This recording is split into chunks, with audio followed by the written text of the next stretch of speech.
자, 예수 그리스도로 말미암아 의롭다 하심을 얻은 사람들에게 주어지는 축복에 대해서 오늘 이야기하고 있습니다. 의롭게 되어진 사람들에게 주어진 축복 또는 그 결과, 아니면은 이렇게 의롭게 되어진 사람들이 어떻게 살아야 하는가 대해서 오늘 네 가지로 크게 말하고 있습니다. 자, 첫 번째는 오늘 본문에 보면은 하나님으로 더불어 화평을 누리며 살아간다. 화평의 관계가 회복되어진 것을 이야기합니다. 그리고 두 번째는 2절에 보면은 즐거워하며 살아야 되는 것을 이야기하고, 4절에는 보면은 소망을 가지고 살아야 된다. 그리고 마지막 9절에 보면은 진노하심에서 구원을 얻는 이 네 가지의 결과가 이 화평으로 뭡니까? 의롭게 됨으로 주어진다. 이렇게 이야기하고 있습니다. 자, 우리가 믿음으로 의롭게 되었다. 이 표현은 뭔가 하면은 하나님 앞에 설 수 있는 자격이 주어졌음을 이야기합니다. 하나님 앞에 설 수 있는 사람들은 의롭게 되어진 사람만이 그 앞에 설 수가 있습니다. 자, 왕 앞에, 왕 대신 하나님 앞에 설 수 있는 것, 그 앞에 서는 일에 대해서 구약에서 두 군데에서 이 왕 앞에 설 수 있는 이 사람들, 어떤 사람이 왕 앞에 설 수 있는가, 어떻게 준비되어져야만 왕 앞에 설 수 있는가에 대해서 보여주고 있습니다. 여러분 잘 알다시피 애굽 왕 앞에 요셉이 설 때 보면은, 요셉이 뭡니까? 이 감옥에 있다가 왕 앞에 설 때, 그가 왕 앞에 나아갈 때 보면은 옷을 바꾸고 목욕을 하고 다 그의 모든 뭡니까? 지금까지 입고 있던 모든 것을 체인지하고 나서 바로 왕 앞에 선 모습을 보게 됩니다. 지금 여기서 의롭게 되어졌다 하는 표현이 뭔가 하면은, 우리가 어떤 감옥에 있었던 것과 같이, 우리가 죄악 가운데 있었던 것 같이, 허물 가운데 있던 더러운 옷을 입고 목욕하지 않고 때 묻고 이런 상태에 있는 상황에서 예수 그리스도의 보혈의 피로 말미암아 우리가 깨끗이 목욕하고 옷을, 의복을 바꾸고 그리고 나서 왕 앞에 서는 것과 똑같습니다. 그리고 또 한 군데 더 보여주는 데가 있는데, 뭡니까? 아하수에로 왕 앞에 에스드 왕비가 설 때 보면은 그가 왕 앞에 서게 바로 서지를 못했어요. 1년 동안을 여인들이 그 앞에서 향품을 바르고 자기를 몸을 정결케 하고 준비를 합니다. 모든 것을 준비를 하고 나서 옷을 싹 바꿔 입고 그리고 나서 왕 앞에 나가서 그 앞에 서는 겁니다. 오늘 지금 보면 의롭게 하심을 얻었은즉, 우리가 예수의 피로 의롭게 하심을 얻는 것은 바로 이겁니다. 우리의 예수의 피로 우리를 다 씻고, 그리고 우리의 옷을 예수 그리스도의 세마포 옷으로 싹 입고 그리고 나서 왕 앞에 서는 거예요. 하나님 앞에 서는 겁니다. 지금 우리는 그 왕 앞에 선 사람인 줄 믿습니다. 바로 예수를 믿는 사람들은 준비된 사람이에요. 하나님 앞에 설 수 있는 자격이 준비된 사람이라는 사실입니다. 그러면 왕 앞에 섰으면 이제는 어떻게 해야 되는가? 자, 오늘 본문에 보면 그리스도로 말미암아 하나님으로 더불어 화평을 누리자 그랬습니다. 화평을 누린다. 하나님 앞에 서서 이제는 뭔가 하면은 화평, 사람과 사람 사이도 화평을 누린 데 있어서는 이제는 대화할 수 있고 마음을 나눌 수가 있고 하나 되어지는 것을 말합니다. 자, 에스더 왕비가 왕 앞에 서서는 이제는 침소에 들어가고 왕과 하나가 되어지는, 결혼하는, 그래서 그렇게 되었어요. 이 요셉이 바로 왕 앞에 서서는 이제는 그에게서 미션을 부여잡고 왕의 일꾼으로서, 총리로서 왕의 일을 대신하는, 왕과 동업하는, 동역을 하는 이 단계로 들어간 사실을 보게 됩니다. 우리도 똑같아요. 우리가 하나님과 더불어 하나님 앞에 섰으면 이제는 하나님과 더불어 화평을 누리면서 어떤 일, 그와 대화하고 그의 일을 감당하고 하나님의 마음이 내 마음이 있고 내 마음이 하나님 안에 있음으로 말미암아 하나님의 동역자가 되어지는, 하나님의 일을 감당하는, 더 나아가서 하나님 앞에 즐거워하는, 뒤에 보면 이제 그 이야기가 나옵니다. 2절에 보면은 그와 즐거워하며 함께 나누는 이 삶, 이제는 하나님과 함께하는 삶입니다. 이 삶이 되어져야 된다는 사실입니다. 저와 여러분, 이 화평의 관계를 이루기 위해서는 그냥 가만히 있다고 되지, 왕 앞에서 둘 다 그냥 입 딱 다물고 있으면 안 됩니다. 화평의 관계를 누리기 위해서, 그 관계가 회복되었기 때문에, 에덴 동산에서 보면은 이 아담과 하나님과 아담과 처음에 같이 대화하면서 함께 했던 것처럼 그 관계를 우리가 유지해야 됩니다. 지금 그게 바로 지금 그렇게 화평의 관계를 유지하면서 나아가는 것이 지금 예배입니다. 예배를 통해서 하나님께 영광 돌리고 하나님께 대화하고 하나님께 내 마음을 드리고 우리의 허물이 있으면 주님 앞에 우리의 허물을 내놓고 씻고 하는 이 예배를 통해서 하나님과 화평의 관계를 계속적으로 유지를 해나가는 겁니다. 이 예배 없다는 것은, 예배를 드리지 않는다는 것은 뭔가 하면 하나님께서 그런 조건을 주고 왕 앞에 설 수 있는 자격을 주었음에도 불구하고 왕 앞에 나아가지 않는 것과 같아요. 하나님과 우리 사이에 이 막힌 담, 원수되었던 막힌 담이 확 열렸기 때문에 이제는 어떻게 해야 되는가 하면 이제는 하나님 앞에 나가서 예배하면서 또 할 수 있는 것이 우리가 기도입니다. 기도. 이 기도는 만민에게 주어진 것이 아닙니다. 기도는 특별히 하나님 앞에 기도할 수 있는 것은 이 관계가 화평 뭡니까? 이 의롭게 되어진 사람만이 하나님 앞에 기도할 수가 있어요. 그 관계가 열려진 사람만이, 특별한 아버지와 아들의 관계가 형성된 거듭난 사람만이 하나님을 아바, 아버지라 부를 수 있는 겁니다. 엄청난 축복의 이 기도는 아무나 하는 게 아닙니다. 이런 축복이 주어졌는데 이 기도하지 않는다는 것을 보면 참 안타까워요. 이 기도하면서 하나님과 화평의 관계를 계속해서 유지해야 된다는 겁니다. 그리고 더 나아가서 찬양하면서 하나님 앞에 그분께 영광을 돌려드리면서, 그리고 우리가 지쳤을 때는 그분 앞에 나가서 우리의 허물과 십자가 앞에 섬으로 말미암아 다시 한 번 더 그분으로부터 힘을 얻고, 이런 계속적인 하나님과의 관계를 유지하는 것이 뭔가 하면 바로 화평을 누리는 겁니다. 화평이 주어졌음에도 화평을 누리지 못하고 여전히 죄악 가운데 아니면 여전히 어두운 가운데서 괴로워하면서 두려워한다면 그것보다 더 어리석은 사람이 어디 있겠습니까? 하나님 앞에 길이 활짝 열렸으면 그 앞으로 나아가서 이제는 그 삶을 누리는 것이 하나님을 기쁘시게 하는 삶인 줄 믿습니다.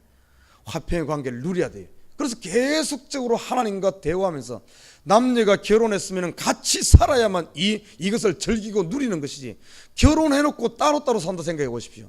이건 누리지 못하는 것 아닙니까? 결혼에 아무런 의미가 없어요. 그러면은 예수 그리스도께서 십자가로 말미암아 하나님과 우리 사이의 길을 활짝 열어놓았으면 그분과 더불어 하나님과 더불어 이제는 이렇게 즐기며 누리는 것이 바로 예수 그리스도의 피가 헛되지 아니하고 참으로 값어치 있는, 정말 그 의미가 있는 겁니다. 하나님과 화평을 누리자 그랬어요. 이 길이 주어졌기 때문에. 그리고 2절에 보면 두 번째는 또한 그로 말미암아 우리가 믿음으로 서 있는 이 은혜에 들어감을 얻었으며, 다시 말해 하나님의 품 안에, 하나님의 은혜 안에, 그 안에 들어갈 수 있는 이 길이 믿음으로 말미암아 들어갈 수 있는 길이 열렸다 그랬습니다. 그러니까 이제는 뭔가 하면은 하나님의 영광을 바라고 즐거워하느니라. 우리 성도들이 하나님의 영광을 바라보고 즐거워하는 것, 이거 엄청난 축복입니다. 이거 축복이에요. 의롭다 하심을 얻은 자에게 주어지는 축복이요, 결과입니다. 즐거워할 줄 알아야 돼.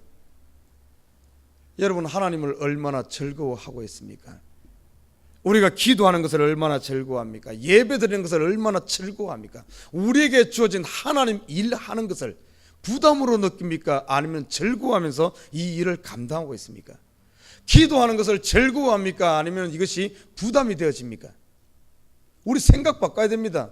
많은 사람들이 하나님 일, 그러면 이것이 어디서부터 출발했는지는 모르겠지만은 아무튼 사람들이 하나님 일, 예배드리는 부담으로 느껴요. 부담으로. 아마 우리 사고방식 속에 구약적인 이런 율법에 매여 있어서 그런지 그렇지 않나 싶어요.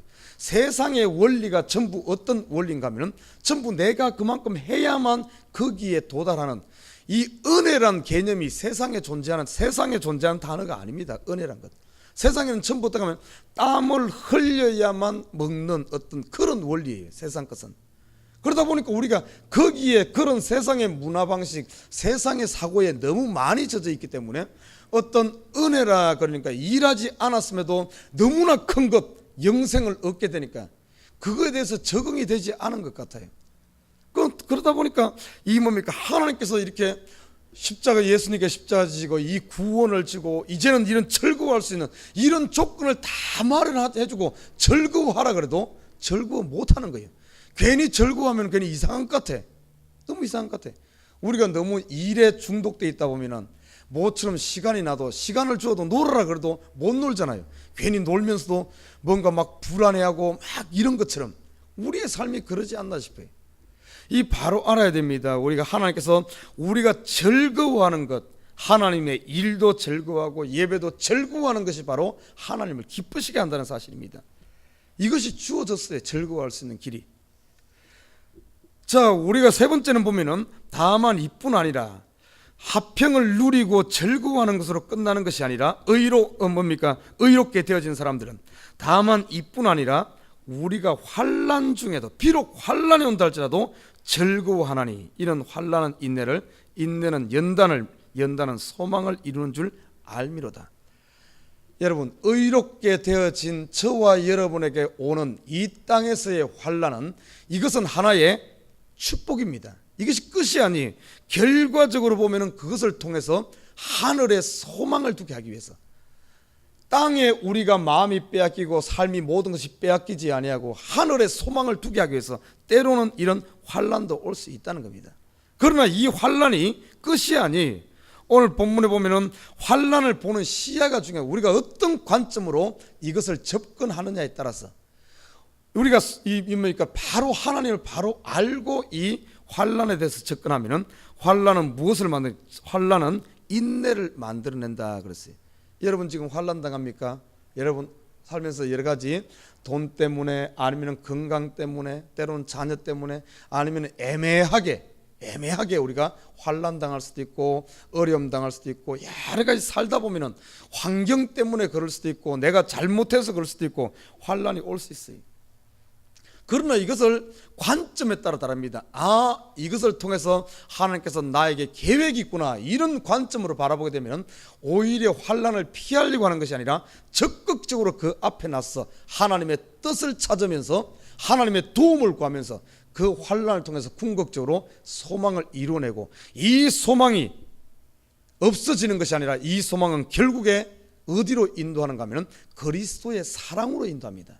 믿음과 소망과 사랑. 우리가 고린도전서 13장에 보면 사랑장입니다. 그 소망이 결과적으로 우리를 끌고 가는 것은 뭔가 하면 확실한 사랑에 이르게 하기 위해서 이 소망에 이르지. 결국에 이 소망은 어디로 출발하는가 하면 환난으로부터 출발한다는 거예요. 그래서 이 환난을 바라보는 관점에 따라서 이것을 대처할 수 있기도 하고 이것에 대해서 그냥 거기에 휩쓸릴 수도 있다는 사실입니다. 의롭다 하심을 받은 저와 여러분에게 임하는 이 환난은 분명히 좋은 곳으로 인도합니다. 설령 내가 죄악으로 말미암아 이 어려움이 왔다 할지라도 이 환난은, 죄로 말미암은 환난은 어디로 이끄는 줄 압니까? 의롭다 하심을 얻은 사람에게는 회개에 이르게 합니다. 회개에 이르게 해서 다시 우리를 정결케 하는 이곳으로 인도합니다. 예수님이 비유에서도 보면 그 이야기에 나옵니다. 둘째 아들이 모든 것을 아버지 것 챙겨가지고 나가서 결국에는 어려움 당합니다. 환난당하고 고난당합니다. 그런데 그 고난은 어디로 인도합니까? 다시 아버지께로 인도하는 하나의 과정이었어. 만약에 그 환난이 없었다면, 어려움이 없었다면 이 아들은 아버지를 떠나서 계속해서 그 이방에서 고생하면서 살았을 겁니다. 그러나 환난이 그 아들을 아버지의 사랑으로 다시 이끌어들이는 이 모습을 바라볼 수가 있습니다. 그리고 그러지 않고 오는 환난들, 이런 것들은 결국에는 우리에게 믿음의 연단시키는 거예요. 인내를 통해서 우리의 믿음을 연단해서, 이 연단은 순금을 만들어요. 우리의 믿음을 정결한 신부와 같이 만들어서 하나님 앞에, 신랑 되신 예수님 앞에 서게끔 하는 것이 이 환난이라는 사실입니다. 그래서 여러분, 우리 앞에 오는 환난들 피하려고 하지 말고 감사함으로 대처하시길 바랍니다. 하나님께서 두 가지를, 자기 자신에 대한 자기가 더 잘할 거예요. 이것이 죄로 말미암았는가, 나의 실수로 말미암았는가, 나의 잘못으로 말미암았는가. 만약에 그런다면 그 부분에서 십자가 앞에 나가면 돼. 십자가의 보혈의 피를 의지하면서 구원 가운데 하나님 앞에 나가서 이것을 씻게 된다면 다시 하나님께로, 신랑 앞으로 인도하는 축복의 길이요. 만약에 그러지 않는다면 우리가 그것을 참고 견뎌야 돼. 왜냐하면 이것을 통해서 하나님께서 내 믿음을 연단시키고, 반드시 하나님께서 우리를 훈련시키고 믿음을 연단시킬 때는 이유 없이 그러지 않습니다. 반드시 그 앞에 하나님께서 원하시는 계획하에서 그렇게 연단시키는 거예요. 우리가 잘 아는 요셉이 고난당하고 어려움당하고 그거를 연단시킨 겁니다. 다윗이 골리앗 죽이고 나서 그 다음에 잘 풀려야 되는데 오히려 굉장히 어려움을 당하지 않습니까? 왜냐하면 다윗이 큰 위대한 왕으로 쓰임받기 위해서는 이런 사소한 데 매이면 안 돼. 그래서 그의 믿음을 아예 하나님께서는 정금같이 연단시킨 후에 그에게 유다를 맡기고 이스라엘을 맡기지 않습니까? 연단입니다. 연단. 저와 여러분도 똑같아요. 우리가 하나님께서 크게 쓸 사람일수록 하나님의 계획이 클수록 어떤가 하면 이 연단이 더 심합니다. 왜냐하면 그러지 않고서는 큰 일을 맡겨놔서 큰 일을 감당하고 나면은 연단되지 않게 되면은 오히려 하나님의 영광을 더 많이 가리기 때문에 그렇기 때문에 미리 준비를 시키는 거예요. 미리 준비를 시키면서 철두철미하게 하나님만 의지하고 네가 잘 되었을 때 그것을 네 것이라고 챙기는 것이 아니라 네가 잘났다고 네가 한 것으로 생각지 못하게 하기 위해서 철두철미하게 완전히 나는 아무것도 아니구나, 나는 아무것도 아니구나, 내가 할 수 있는 것이 아무것도 없구나, 온전히 하나님만이 할 수 있구나 하는 내 믿음, 나를 의지하는 믿음을 완전히 내려놓고 하나님만 전적으로 어린아이와 같이 순전한 믿음으로 연단을 시킨 겁니다. 이것이 없이, 연단이 없이 이렇게 큰일 벌리다 오히려 큰일 사고치기 쉬워. 그래서 이런 훈련을 시키는 거예요. 이 연단은 소망을 이루는 줄 알미라. 저와 여러분, 혹시 여러분 이런 환난 가운데 있습니까? 이런 보는 시야를 바꾸시기 바랍니다. 왜 나만 이럴까? 이런 시야로 바라보게 되면 절대 그거 못 이기는 거예요. 항상 거기서 헤매게 되는 거예요. 왜 나만 이럴까가 아니라 하나님이 얼마나 나를 사랑하시면은 나 같은 부족한 것도 어디에 쓰시려고, 우리 노래도 그런 노래 있잖아요.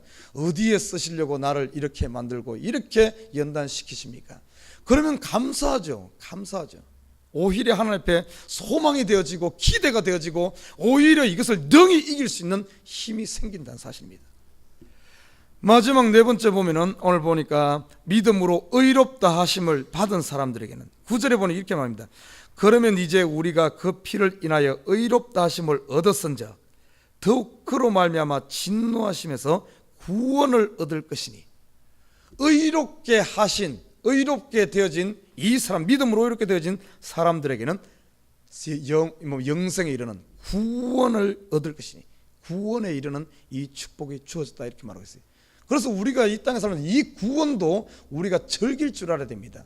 내가 어렵고 힘들 때마다 구원의 확신을, 내가 구원받은, 난 지금 죽어도 천국 간다, 나는 천국이 나에게 보장되어 있다, 이것만 가지고 있다 그래도 여러분 지금 아무리 힘들고 환난이 오고 한다 할지라도 이 구원의 확신, 이걸 즐길 줄 알아야 됩니다. 이걸 누릴 줄 알아야 돼.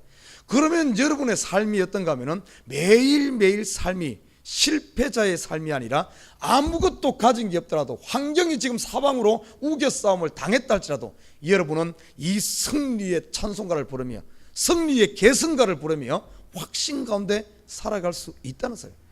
이게 바로 예수 믿는 사람들에게 주어진 축복이에요. 그러나 우리가 과연 이렇게 이런 축복들이 우리에게 주어졌음에도 이것을 누리며 사는가 누리지 못하는가 한번 살펴봐야 됩니다. 의롭게 되어진 사람들에게는 이 축복, 하나님과 화평하며 살 수 있고 하고 즐거워하며 살 수 있게 하고 소망 가운데 살 수 있게 하고 구원의 확신 가운데 살게끔 하는 이런 축복이 우리 손에 있고 우리에게 주어졌음에도 우리가 그걸 누리지 못한다면 어리석은 사람들입니다. 아무튼 저와 여러분 매일매일 삶 가운데 여러분의 상태를 알 때 여러분은 지금 하나님 앞에 나아갈 수 있는 세마포옷을 입고 다 준비된 사람이란 사실을 기억하면서 하나님 앞에 나가는 것을 두려워하지 말아요. 죄가 있고 옷을 입지 않고 목욕하지 않은 상태에서 하나님 앞에 나가는 건 두려운 일입니다.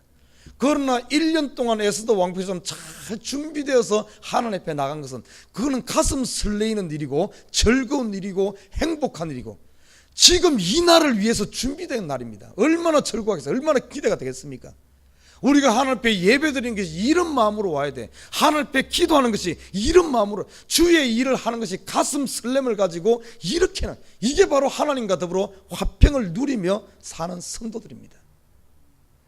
환난에 대해서도 의연하게 감사하면서 기도하면서 오히려 환난에 대해서 감사하면서 그걸 부딪히면서 능히 그것을 이겨나가는 이런 초대교회 성도들과 같은 이런 사람들, 그리고 뭡니까? 다윗과 같은 그 어려움에 대해서 과감히 피하지 않고 하나님과 더불어 하나님께 물으면서 그것을 능히 이겨가는 이 모습들, 이게 바로 우리가 살아가야 될 성도들의 모습입니다. 낙심하고 좌절하고 입을 싸매고 있는 것이 아니라 힘들고 어려울지라 소망 가운데 항상 이 가슴 속에는 기대가 차 있어야 돼. 기대가. 아침에 출발할 때도, 오늘 하루 올 때도, 예배 드리러 올 때도, 무엇을 하는 가 말씀을 들으면서도, 말씀을 읽으면서도 항상 이 속에 기대, 소망을 가지고 하나님 나를 어디에 쓰실까? 항상 준비된 마음으로, 파수꾼이 깨어있는 것처럼 준비된 마음으로 기대의 심령을 가지고 이렇게 살아가는 모습, 이런 사람들에게는 기회가 왔을 때 그걸 놓치지 않습니다. 탁 쥐어잡는 거죠. 이때구나, 이때구나. 지나가다가 만나는 사소한 사람 하나하나에도 여러분 그냥 넘기지 않습니다. 이때구나, 이때구나. 바로 이때를 위해서 이 사람을 만나겠구나. 예수님이 지나갈 때마다 그냥 지나가지 않았어요. 병자를 보면 그냥 지나가지 않았습니다. 제자들은 가는 길이 바빠가지고 그냥 빨리 가려고 했지만 예수님은 지나가는 길마다 병자가 소경이 있으면 소경을 고쳐주고, 뒤에서 옷자락을 잡으면 옷자락 잡은 여인이 고쳐지고, 그냥 항상 준비되어 있기 때문에 놓치지 않고 모든 것을, 그 기회들을 다 따놓고 살리는 역사가 일어나지 않았습니까? 나중에 베드로, 요한도 준비되니까 성전에 들어가면서 그 안전병이를 만나지 않습니까? 그 전에도 있었던데 그때는 못 봤어요. 준비되니까 그걸 만나서 그를 고쳐주는 겁니다. 사도 바울이 복음 전하러 가는 곳마다 준비된 사람들을 만나지 않습니까? 똑같아요. 우리 앞에도 우리가 이런 기대를 가지고 하나님 앞에 준비된 마음으로 오늘 나아간다면, 오늘 하루 삶 가운데 만나는 사람들 다 그들이 하나님께서 나에게 보내준 준비된 사람, 준비된 사람. 고쳐야 될 사람은 고쳐야 되고, 살려야 될 사람은 살리고, 서로 나눌 사람은 나누고, 동역해야 될 사람은 동역하고, 매일매일 만나는, 어제 만났던 직장의 동료도 오늘 새로 가서 준비된 마음으로 가면은 그 사람이 다른 사람입니다. 때로는 나의 동역자가 될 수도 있고, 때로는 나의 복음의 대상이 될 수도 있고, 그 안전병이 성전 민문의 안전병일 수도 있다는 사실입니다. 우리가 준비되지 않으면 아무리 많은 것 갖다 놔도 안 보이는 거 못 봅니다. 못 봐요. 똑같이 길을 가는데 제자들의 눈에는 보이지 않는데 예수님은 보잖아요. 똑같습니다. 은혜 받지 못했을 때는 안 보이는데 은혜 받으니까 보이잖아요. 우리가 오늘 새벽에 기대를 가지고, 이런 소망을 가지고 준비된 마음으로 나가보십시오. 가정의 자녀가 새롭게 보일 겁니다. 내 자식이 아니라 하나님께서 맡겨준, 선물로 준 청지기의 사명으로 이 자녀부터가 다르게 보일 거예요. 남편도 다르게 보일 겁니다. 여러분 만나는 직장에 한 사람 한 사람 다르게 보일 거예요. 그냥 내 남편이다 이게 아니에요. 내 상관이다 이게 아닙니다. 전부 보면은 하나님께서 나에게 주신, 축복으로 주신 하나의 어떤 그런 상대로 보일 거예요. 전부 귀한 존재예요. 전부 어떻게 보면 복음이 필요한 존재예요. 내 사랑이 필요한 존재예요. 나를 통해 내가 하늘에 3급 쌓을 수 있는 기회로 주신 하나의 축복들이로 보여줄 겁니다. 오늘 이렇게 돼야 돼요. 이게 바로 의롭게 되어진 사람들에게 주어진 오늘 4가지 축복에 들어있는 거예요. 아무튼 저와 여러분이 오늘 하루 삶도 기대를 가지고 소망 가운데 살아가면서 하나님께 주신 복들을 놓치지 말고 따담아 즐기며 누리는 저와 여러분 되시기를 주님을 부탁드립니다.